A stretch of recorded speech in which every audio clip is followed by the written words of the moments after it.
Swing Sisters: The Story of the International Sweethearts of Rhythm by Karen Deans, illustrated by Joe Cepeda.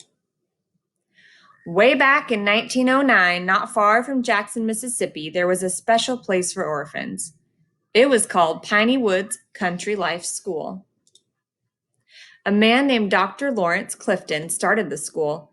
He wanted to make sure these African American kids had a place to live, food to eat, clothes to wear, and a good education. In return, the children worked at the school to earn their keep. Some planted seeds and picked weeds outside on the farm. Others chopped vegetables in the kitchen or did laundry. Of course, they also did things that most kids do today, such as studying, reading, and playing games. They worked hard, but they had fun too. Most Black people in Mississippi were poor back then, and many had never been given the chance to learn how to read or write. Piney Woods was a hope-filled place. Dr. Jones loved music and wanted the children to love it too. In 1939, he started a school band that was just for girls, and he called it the Sweethearts. Dr. Jones wanted the band to help raise money for the school, so the girls were expected to take it seriously, like a real job.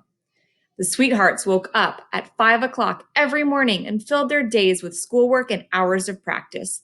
It could be exhausting, but they loved it.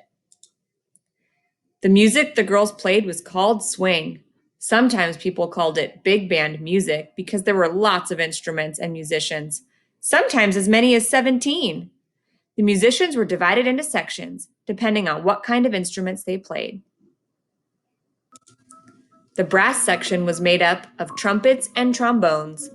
The woodwind section had clarinets and saxophones. The rhythm section was all about drums, piano, bass, and guitars. There was one singer who was the leader, like a conductor, who kept the girls together at the right tempo. And the Sweethearts had a music coach who taught them new songs and put their music together for them. Swing. Now that music was filled with energy. It was jazz. It had rhythms and melodies that got people up on their feet to dance. And like any good music, it told stories about how it feels to be alive. The Sweethearts played in churches, in schools, and other places. When the girls left Piney Woods, they kept the Sweethearts together and moved to Washington, D.C., where they hoped to make a living as musicians. They lived like a family of sisters, spending all their time together, eating, sleeping, talking, and playing music. Occasionally, they got into fights, like sisters sometimes do, but mostly they got along. They had a chaperone named Ray Lee Jones to look after them. Ray traveled with the Sweethearts, making sure they had safe places to eat and sleep. They traveled in their very own bus, Big Bertha, which had their names splashed across the sides. They ate on that bus. They played cards on that bus. Those girls even slept on that bus. At night, they would look out Big Bertha's windows and watch miles and miles of America flash by like a movie. They were doing something most girls couldn't have dreamed of doing because it had never been done before. Every so often, a band member would leave, but they were always picking up new musicians along the way. A sax player from Boston, a bass player from New York. The original members of the group were Black, but the band grew to include people of many races and nationalities. The Sweethearts didn't care as long as they could play music, as long as they could swing. They started calling themselves the International Sweethearts of Rhythm, and pretty soon they found themselves in the big time. They got dressed up in beautiful gowns and fancy shoes and performed for crowds all over the place. One week, they played the Howard Theater in Washington, and 35,000 people came to see them. The International Sweethearts were a sensation. People lined up in the streets for hours to hear them play. Inside the theater, people danced in the aisles night after night. In the 1940s, there were other big band entertainers who were very popular, such as Louis Armstrong and Count Basie. They were leaders of male bands. The International Sweethearts of Rhythm was one of the very few all-female bands at the time. Women were discriminated against. They didn't get paid as much as male entertainers. Some people didn't take them seriously. But the Sweethearts worked just as hard as men did. And these women were good. Back then, Jim Crow was alive and well in the southern states. Now, this Jim Crow was not a man. It was a name given to a group of laws that banned Black people and white people from socializing or working together. That made it mighty risky for a multiracial band traveling and performing in states such as Alabama, South Carolina, and Maryland. The white girls had to pretend to be Black or they could be arrested. Sometimes they put on dark makeup, but usually they tried to stay out of sight. They performed mostly for Black audiences. Sometimes, though, white people would come to hear them and sit in the balcony.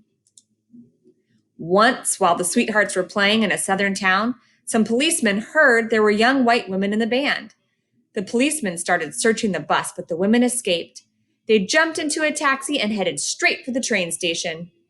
The driver was scared because he didn't want to get into trouble. He was sure glad to say goodbye to them. In the early 1940s, many American men were sent to Europe to fight in World War II.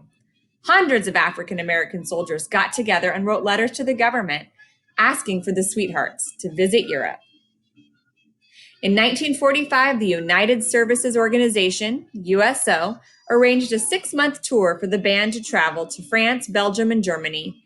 The Sweethearts were treated like queens. The soldiers were thrilled to hear these talented women perform. For the soldiers, the Sweethearts' music was like a long drink of cool water on a really hot day. The Sweethearts came home and played for a while. They didn't make all that much money, though, and before long, they started to go their separate ways. Some got married and raised families. Some got other jobs. Some kept playing music for the rest of their lives. In a way, though, they all made a difference. Those Sweethearts didn't know it at the time, but they helped open doors for women of all backgrounds. They gave hope to those who heard them play, and they helped show the world how to swing. Author's note, in spring 2011, 5 members of the International Sweethearts of Rhythm gathered on stage at the Smithsonian Institute for a conversation about women in jazz and the legacy of their band. They shared memories of joy and struggle during their trailblazing years on the jazz circuit. They also spoke of their commitment to getting an education, even as they pursued their musical aspirations.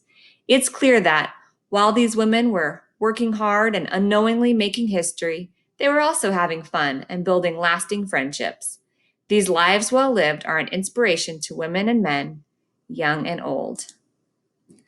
And there's the Swing Sisters, the story of the International Sweethearts of Rhythm, here on Epic.